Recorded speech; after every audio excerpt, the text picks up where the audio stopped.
நம்ம வந்து சிஎஸ்எஸ்ல வந்து ஒரு டாபிக்ஸாக கவர் பண்ணிட்டு வரோம். அதே அந்த லைனில் வந்து சிஎஸ்எஸ்ல இசட் இண்டெக்ஸ் அப்படின்னு ஒரு ப்ராப்பர்ட்டி நம்ம பார்க்க போகிறோம். இசட் இண்டெக்ஸ் அப்படின்னா ஒரு பேர்லேயே நம்மளுக்கு எல்லாம் சிஎஸ்எஸ் பொறுத்த வரைக்கும் நம்மளுக்கு பேர்லேயே நம்மளுக்கு கண்டுபிடிச்சிடலாம். இது இசட் இண்டெக்ஸ் என்ன என்ன சொல்ல வராங்க அப்படின்னு தெரியும். ஆனால் இசட் இண்டெக்ஸ் அப்படின்னு அந்த பேரில் நம்மளுக்கு கண்டுபிடிக்க முடியாது. ஆனால் இதில் என்ன அப்படி என்ன ஸ்பெஷல்னா நிறைய ஸ்பெஷல் இருக்குது. நம்ம வந்து ரியல் டைமில் கூட நம்ம இடத்துல பார்த்துருப்போம். இது எப்படி நான் எக்ஸாம்பிள் சொல்லுவேன்னா, ஒரு இமேஜ் இருக்குது. இமேஜுக்கு மேலே ஒரு கண்டென்ட் இல்லைன்னா ஒரு பொருள் மேலே மறைஞ்சிருக்கிறத பின்னாடி இருக்கிறத முன்னாடி தெரிய வைக்கிறதுக்கு மாதிரி யூஸ் பண்ணுற ப்ராப்பர்ட்டி பேர் தான் நம்மளுக்கு இசட் இண்டெக்ஸ் சொல்லுவாங்க. ஒரு பொருள் வந்து பின்னாடி இருக்கு, அந்த பொருள் வந்து முன்னாடி தெரியணும், விசிபிள் ஆகணும் அப்படின்னு ஒரு ப்ராப்பர்ட்டி தேவைப்பட்டுச்சுன்னா சிஎஸ்எஸ்ல அதுக்காகவே கொடுத்துருக்கிறது தான் இசட் இண்டெக்ஸ் அப்படின்னு. சில இதில் வந்து நம்மளுக்கு இமேஜஸ் கொடுத்துருப்பாங்க, கண்டென்ட் கொடுத்துருப்பாங்க. இந்த இமேஜஸ் வந்து முன்னாடி மறைச்சிட்டு அந்த கண்டென்ட்டை மறைச்சிருக்கும். அப்போ அது மாதிரி டைம்ஸில் வந்து நம்ம இப்போ இசட் இண்டெக்ஸ் அதுக்கு ஒரு வேல்யூ ப்ளஸ் இல்லைனா மைனஸ், முன்னாடி இல்லைனா ப்ளஸ் மைனஸ்னா பின்னாடி வரணும் அப்படின்னா நம்ம கொடுத்துட்டோம்னா அதுக்கேற்ற மாதிரி அந்த ப்ராப்பர்ட்டி உங்களுக்கு ஒர்க் ஆகும். எப்போவுமே நம்ம தியரிட்டிக்கல் ப்ராக்டிக்கல் பார்ப்போம். தியரிட்டிக்கல் இவ்வளோ தான், இந்த கான்செப்ட் பேஸ் பண்ணி தான் ஒர்க் ஆகுது. நம்ம ப்ராக்டிக்கலில் போயிட்டு எப்படி ஒர்க் ஆகுது அப்படின்னு நம்ம பார்க்கலாம். வாங்க கோடிங்குள்ளே போகலாம். ஓகே, நம்ம கோடிங்குள்ளே வந்துட்டோம். இப்போ நான் சிம்பிளாக ஒரு டாபிக்ஸ் கிரியேட் பண்ணியிருக்கேன். எப்படின்னா h1 டேக் அப்படின்னு கிரியேட் பண்ணியிருக்கேன். h1 டேக்கில் ஜிவி அகாடமின்னு ஒரு டெக்ஸ்ட் கொடுத்துருக்கேன். அதே மாதிரி இமேஜ் டேக் கிரியேட் பண்ணியிருக்கேன். அதே மாதிரி ஒரு பேராஃப்ட் கிரியேட் பண்ணியிருக்கேன். சம் கண்டென்ட் இந்த இசட் இண்டெக்ஸ்னா என்ன அப்படின்னு ஒரு சும்மா ஒரு டம்மி கண்டென்ட் கொடுத்துருக்கேன். இப்போ பொதுவாக பார்த்தீங்கன்னா இது எப்படி ஒர்க் ஆகும்னா, ஃபஸ்ட்டு வந்து பிளாக் அப்படின்னு நம்ம கான்செப்ட் நம்ம பார்த்துருப்போம். பிளாக் லெவல் எப்படி ஒர்க் ஆகுது, இன்லைன் எப்படி ஒர்க் ஆகுது நம்ம பார்த்துருக்கோம்.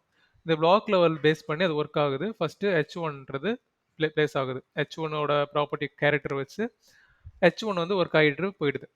அடுத்தது பார்த்தீங்கன்னா இமேஜ் வந்து ஒர்க் ஆகுது. இமேஜ் எப்படின்னா அதோட இமேஜ் சைஸ் எவ்வளோ, அது இன்லைனில் இருக்கிறதுனால அதோட சைஸ் எவ்வளோ, அதுக்கேற்ற மாதிரி உங்களுக்கு இன்லைன் ப்ராப்பர்ட்டி ஒர்க் ஆகுது.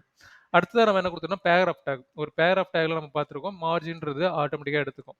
சரி, இது எப்படி நம்மளுக்கு அவுட்புட் வரணும் அப்படின்னு பார்த்தீங்கன்னா, ஃபஸ்ட்டு இமேஜ், ஃபஸ்ட்டு டைட்டில் இருக்கும், அதாவது h1 அந்த டேக் இருக்கும். அந்த h1 டேக்கு அப்புறம் உங்களுக்கு வந்து இமேஜ் அப்ளை ஆயிருக்கும். அதுக்கப்புறம் தான் பேராஃப் அப்ளை ஆயிருக்கும். இது வந்து உங்களுக்கு பேசிக்காக அப்ளை ஆகுறது. ஆனால் நம்ம இசட் இண்டெக்ஸில் நம்ம வந்து பொசிஷன் பார்த்தோம் லாஸ்ட் டைமில். அந்த பொசிஷனும் இசட் இண்டெக்ஸும் சேர்த்து அப்ளை பண்ண எப்படி அப்ளை பண்ணலான்னு பாருங்கள். இப்போ நான் சிஎஸ்எஸ்குள்ளே போகிறேன்.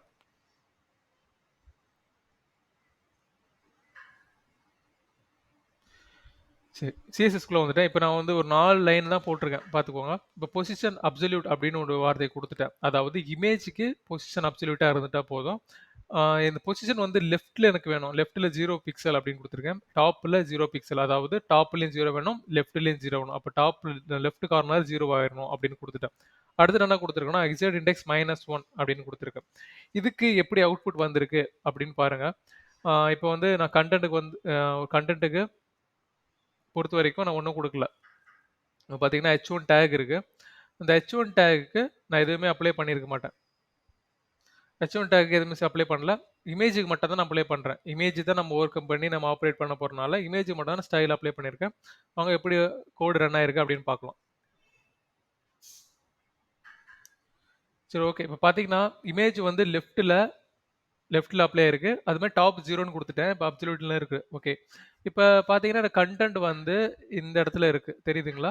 இப்படி இருக்கும். நம்ம இதை ஹோவர் பண்ணி பார்க்கும்போது தெரிஞ்சிருக்கும். இப்போ எனக்கு இது மேலே இருக்கு. இப்போ இந்த கண்டென்ட் வந்து நான் ஓவர் பண்ணாலும் மேலே இருக்கு. இதுக்கு நான் இமேஜ் ப்ராப்பர்ட்டி, அதாவது இந்த கண்டென்ட் h1க்கு மட்டும் நான் இதுலேயே நான் அப்ளை பண்ணி பார்க்குறேன். இப்போ h1 இருக்கு. h1க்கு நான் என்ன அப்ளை பண்ணுறேன்னா கலர், நம்மளுக்கு வந்து இது கரெக்டாக தெரியாதனால கலர் அப்ளை பண்ணுறேன். கலர் வந்து ஒயிட். அதுக்காக நம்ம ஷார்ட்கட் வந்து FFF அப்படி கொடுத்துட்டா நம்மளுக்கு தெரிஞ்சிச்சு. ஓகே.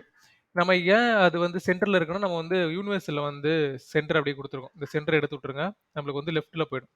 இப்போ பார்த்தீங்கன்னா இதுக்கு அடுத்த கீழே இன்னொரு பேர் ஆஃப் டேக் இருக்கு. இந்த பேர் ஆஃப் டேக் இருக்கு. இந்த பேர் ஆஃப் டேக்கும் நான் வந்து ஒயிட் கொடுக்குறேன். Colour WHIT. இல்லை நம்ம வந்து கோடு கொடுக்கறனால அப்படி FFFன்னு கொடுத்துரும். இதில் அப்ளை ஆயிடுச்சு. ஓகேங்களா? இதுலேயே நான் வந்து இமேஜ் டேக்குள்ள ஒரு ப்ராப்பர்ட்டி கொடுத்துருக்கோம். ஓகேங்களா?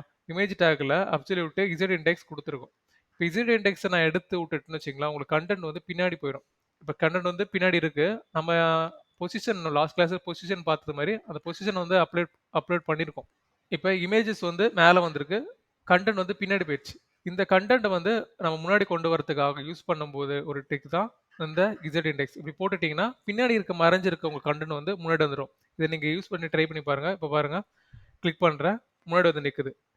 இது வந்து நான் அப்ளை பண்ணாமல் இருந்தேன் அப்படின்னா இந்த கண்டென்ட் வந்து உங்களுக்கு அந்த இடத்துல தான் இருக்கு, ஆனால் உங்களுக்கு முன்னாடி வரல, கண்டென்ட் தெரியாது.